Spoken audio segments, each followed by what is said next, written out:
ഒരു സമയത്ത് യൂത്തിൽ നല്ല രീതിയിൽ ഇൻഫ്ലുവൻസ് ഉണ്ടാക്കിയ ഒരു പ്രോമിസിങ് ടാലന്റ് ആയിരുന്നു Sreenath Bhasi. Bro I love you bro.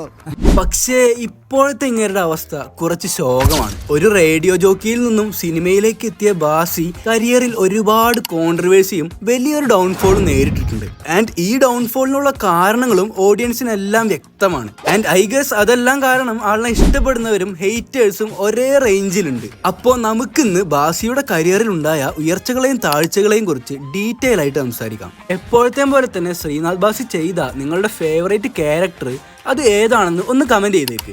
So let's start. അദ്ദേഹത്തിന്റെ കരിയർ തുടങ്ങുന്നത് റെഡ് എഫ്എമ്മിൽ ഒരു RJ ആയിട്ടാണ്. Also he's A part of A band named crimson would and മറ്റൊരു ബാൻഡിലെ വോക്കലിസ്റ്റും കൂടിയാണ് ആള്. അങ്ങനെ RJയിൽ നിന്നും പുള്ളി സിനിമയിലേക്ക് എത്തി.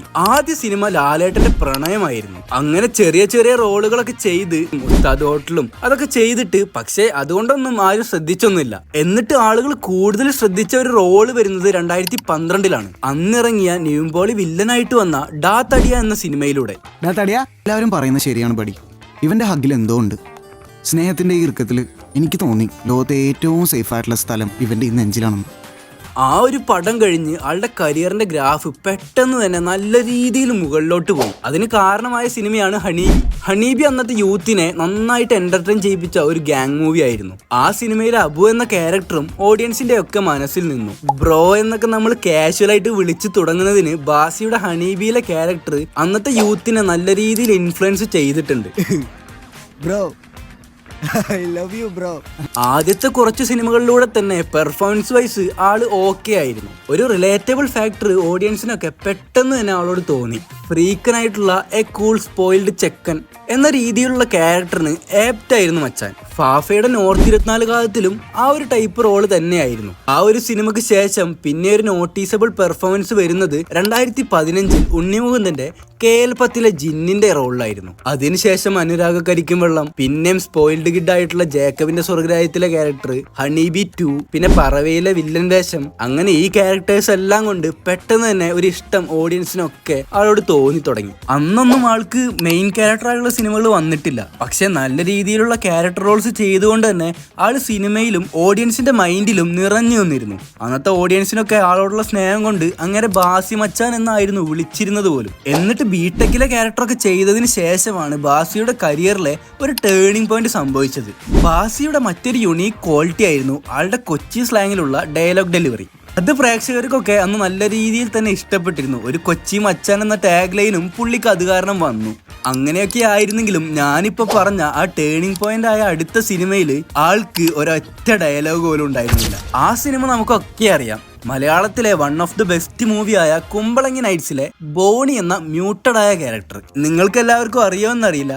കുമ്പളങ്ങിയിൽ ആദ്യം ബാസിയോട് ചെയ്യാൻ ആവശ്യപ്പെട്ടിരുന്നത് മാത്യു തോമസ് ചെയ്ത ഫ്രാങ്കി എന്ന ക്യാരക്ടർ ആയിരുന്നു. കാരണം കുമ്പളങ്ങിയുടെ ആദ്യ ചർച്ചകൾ നടന്നത് 2011 അന്ന് ബാസിക്ക് ഫ്രാങ്കി എന്ന ക്യാരക്ടർ ചെയ്യാനുള്ള വലുപ്പമേ ഉണ്ടായിരുന്നുള്ളൂ. പിന്നീട് വർഷങ്ങൾക്കിപ്പുറം സിനിമ ഇറങ്ങുന്നത് 2019. ആ ഒരു ടൈം ഗ്യാപ്പിൽ കുമ്പളങ്ങിയുടെ കഥ വികസിച്ച് പുതിയ കഥാപാത്രങ്ങളൊക്കെ വന്നപ്പോൾ ഫ്രാങ്ക്ലിയിൽ നിന്നും ബോണിയിലേക്ക് ആൾക്കൊരു പ്രൊമോഷൻ കിട്ടുകയായിരുന്നു. ആൻഡ് അതുകൊണ്ട് തന്നെ ബാസി അതുവരെ ചെയ്ത സിനിമകളിൽ നിന്നും സ്ഥിരം പാറ്റേൺ പൊളിച്ചെഴുതിയ ഒരു ക്യാരക്ടറും ഒരു സിനിമയും നമുക്ക് ലഭിച്ചു. അതിനുശേഷം 5ാം പാതിരയിലെ ക്യാരക്ടർ, പിന്നെ ആളുടെ ഇതുവരെയുള്ള one of the best performance ആയിട്ടുള്ള ട്രാൻസിലെ മെന്റലി സ്റ്റേബിൾ അല്ലാത്ത ക്യാരക്ടർ, അതെല്ലാം അടിപൊളിയായി ചെയ്തിട്ട് മലയാളത്തിലെ യുവ നടന്മാരിൽ ഒരു പ്രോമിസിങ് ടാലന്റ് ആയി വളർന്നുകൊണ്ടിരിക്കുകയായിരുന്നു അപ്പോൾ ബാസി. കപ്പേളയിലെ ആ മെച്യൂർ ആയിട്ടുള്ള ക്യാരക്ടറിനെയും അത് പ്രസന്റ് ചെയ്ത ബാസിയെയും ഓഡിയൻസ് ഒക്കെ നന്നായിട്ട് പ്രശംസിച്ചിരുന്നു. അങ്ങനെ നല്ല രീതിയിൽ പോയിക്കൊണ്ടിരിക്കുന്ന കരിയറിന്റെ ഒരു വലിയ ഡൗൺഫോൾ ആണ് പിന്നീട് തുടങ്ങിയത്.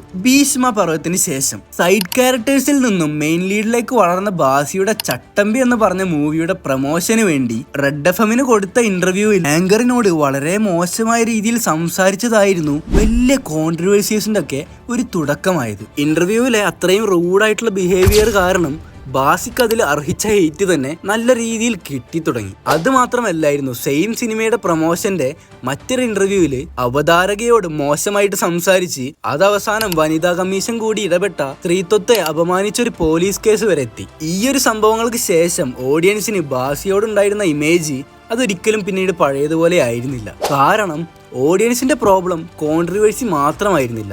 ബാസി സ്ക്രീനിൽ കാണിച്ചിരുന്ന ഇന്നസെന്റ് ആയിട്ടുള്ള ലവബിൾ ഇമേജും എന്നിട്ട് ഓഫ് സ്ക്രീനിൽ ഇതിന്റെ എക്സാക്ട് ഓപ്പോസിറ്റ് ബിഹേവിയറും തമ്മിലുള്ള കോൺട്രാസ്റ്റ്, അതാണ് പലർക്കും അക്സെപ്റ്റ് ചെയ്യാൻ പറ്റാതിരുന്നത്. 2023 ഫെഫ്കയും സിനിമ പ്രൊഡ്യൂസേഴ്സും ചേർന്ന് സിനിമ സെറ്റിൽ തെറ്റായി പെരുമാറിയതിന് ബാസിക്ക് സിനിമയിൽ നിന്ന് ഒരു ബാനും കിട്ടി. ആ സമയത്ത് ചെയ്ത സിനിമകൾ മോശമായിരുന്നു. ഭീഷ്മയ്ക്ക് ശേഷം കുറെ ബോംബ് പടങ്ങൾ ചെയ്ത് സിനിമകൾ ഇനി ചെയ്യുന്നതിന് ബാനും കിട്ടി. സിനിമാ കരിയർ ഏകദേശം തീരുമാനമായിരിക്കുന്ന സമയത്താണ് 2024 റിലീസായ മഞ്ഞുമൽ ബോയ്സിലെ ബാസിയുടെ ക്യാരക്ടർ. അതാളിനെ കുറച്ചെങ്കിലും പഴയതുപോലെ ലൈം ലൈറ്റിലേക്ക് കൊണ്ടുവന്നു. സുഭാഷ് എന്ന ക്യാരക്ടറിനെ ബാസി പെർഫോം ചെയ്തു വെച്ചത് അപ്രിഷിയേറ്റബിൾ ആയിരുന്നു. പക്ഷേ ആ സമയത്ത് ഏറ്റവും വലിയ കോൺട്രവേഴ്സി ആയിരുന്നു ബാസിക്കെതിരെയുള്ള ഡ്രഗ് അലിഗേഷൻസ്. മലയാളം സിനിമ ഇൻഡസ്ട്രിയിൽ ലഹരി ഉപയോഗിക്കുന്നവർ എന്ന് പൊതുവെ പറയുന്ന ലിസ്റ്റില് ഷൈൻ ടോം ചാക്കോയും ഷെയ്ൻ നിഗവും ഒക്കെയായിരുന്നു മുൻപന്തിയിൽ. സോഷ്യൽ മീഡിയയിൽ ചർച്ചകളായ ആ ഒരു ലിസ്റ്റില് ഇവരുടെ കൂടെ ശ്രീനാഥ് ബാസിയും ഉണ്ടായിരുന്നു. 2024 പ്രയാഗ മാർട്ടിനെയും ബാസിയെയും ഒരു കൊക്കൈൻ കേസുമായി ബന്ധപ്പെട്ട് പോലീസ് ക്വസ്റ്റ്യൻ ചെയ്തതും 2025 അറസ്റ്റഡ് ആയ ഒരു ഡ്രഗ് പെഡ്ലർ പറഞ്ഞ കാര്യമാണ് അവൾ ബാസിക്കും ഷൈൻ ടോം ചാക്കോക്കും കന്നബീസ് സപ്ലൈ ചെയ്യുന്നുണ്ടായിരുന്നു എന്ന്. ഇതിന്റെ കൂടെ തന്നെ 2025 നമുക്ക് കോർട്ടിൽ കാണാമെന്ന് ടൈറ്റിലിൽ വരുന്ന അപ്കമിങ് ആയിട്ട് വരാനുള്ള ബാസിയുടെ ഒരു സിനിമയുടെ പ്രൊഡ്യൂസർ പുള്ളിക്കെതിരെ ഒരു ആരോപണം ഉന്നയിച്ചിരുന്നു. അതായത് ഈ സിനിമയുടെ ഷൂട്ടിങ്ങിന്റെ സമയത്ത് പ്രൊഡ്യൂസറിനോട് ബാസിക്ക് അഭിനയിക്കാനുള്ള മൂഡ് കിട്ടാൻ വേണ്ടിയിട്ട് കന്നബീസ് വേണമെന്ന് പറഞ്ഞതും, അങ്ങനെ ഡ്രഗ് റിലേറ്റഡ് ആയ ഒരുപാട് പ്രശ്നങ്ങളിൽ ബാസിയുടെ പേര് മെൻഷനിങ് ആയത് ആളുടെ കരിയറിനെയും ഓഡിയൻസിന് ബാസിയോടുള്ള ഇഷ്ടത്തെയും ബാധിച്ചിട്ടുണ്ട്. മഞ്ഞുമലിന് ശേഷം പുള്ളി ചെയ്ത ഒരൊറ്റ സിനിമ പോലും എബോ എവറേജ് എന്ന രീതിയിലേക്ക് പോലും പോയിട്ടില്ല. ഇടി, മഴ, കാറ്റ്, ആസാദി, പൊങ്കാല, ഗുജറാഹോ ഡ്രീംസ് ആൻഡ് ഈ വർഷം ഇറങ്ങിയ കറക്കം, ഇവയിൽ ഓൾമോസ്റ്റ് എല്ലാ മൂവീസും ഫ്ലോപ്പ് ആയിരുന്നു. ഒരു സമയത്ത് എല്ലാവരും ഉറ്റുനോക്കിയിരുന്ന ഒരു ഇന്നസെന്റ് ഫ്രീക്കൻ ടാഗ്ലൈൻ കിട്ടിയ ബാസിയുടെ ഇപ്പോഴത്തെ കരിയർ ആളുടെ ഓഫ് സ്ക്രീൻ ഇമേജ് കാരണം കൊണ്ടും മറ്റു കാരണങ്ങൾ കൊണ്ടും ഒരു ഡൗൺഫോളിലേക്ക് എത്തി. ഓഫ് സ്ക്രീൻ ഇമേജ് കൊണ്ടും എന്ന് പറയാൻ കാരണം ചട്ടമ്പിയുടെ ആ ഒരു ഇന്റർവ്യൂവിന്റെ പ്രശ്നം കാരണം ആ സിനിമ ഓഡിയൻസ് ഒന്നും തിയേറ്ററിൽ പോയി കാണില്ല എന്ന് പറഞ്ഞ് ഒരു ക്യാമ്പയിനും അന്ന് സോഷ്യൽ മീഡിയയിൽ നടന്നിരുന്നു. ഓഡിയൻസിനൊക്കെ ഒരു ആർട്ടിസ്റ്റിനെ ഇഷ്ടപ്പെടാനും ആ ഒരു ഇഷ്ടം അതുപോലെ തന്നെ പോവാനും ചെറിയ സമയം മതി. ആക്ടിങ്ങിന്റെ കൂടെ തന്നെ ഒരുപാട് ട്രെൻഡിങ് സോങ്സിന്റെ സിംഗറും കൂടിയാണ് ഇദ്ദേഹം. ആവേശത്തിലെ ജാട, കോഴിപ്പങ്ക്, പറുദീസ, നീ, താനാരോ, ഇതൊക്കെ ബാസിയുടെ സോങ്സിന്റെ വലിയ ലിസ്റ്റിലെ എക്സെപ്ഷണൽ ഐറ്റംസ് ആണ്. ഹീസ് എ ഡീസന്റ് ആക്ടർ, ഒരു അടിപൊളി singer and A good artist. പുള്ളി പറഞ്ഞ പോലെ let's enjoy his art work without thinking much about his personal life. And അതും സബ്ജക്റ്റീവ് ആണ്, ഓരോരുത്തരുടെയും ഐഡിയോളജി ഡിഫറെന്റ് ആയതുകൊണ്ട്. So that's A question for you guys. Can we separate the artist from the person? അതിനുള്ള നിങ്ങളുടെ opinion നിങ്ങൾ എന്തായാലും കമന്റ്സിലൂടെ പറയൂ. So yeah, let's wrap the video guys. I hope you like it. Video ഇഷ്ടപ്പെട്ടാൽ like ചെയ്യുക, ഇഷ്ടപ്പെട്ടില്ലെങ്കിൽ dislike ചെയ്തോ. ഇതുപോലത്തെ മലയാളം സിനിമ റിലേറ്റഡ് ആയിട്ടുള്ള വീഡിയോസിനായിട്ട് ചാനൽ സബ്സ്ക്രൈബ് ചെയ്യുക. Take care bro. Good by.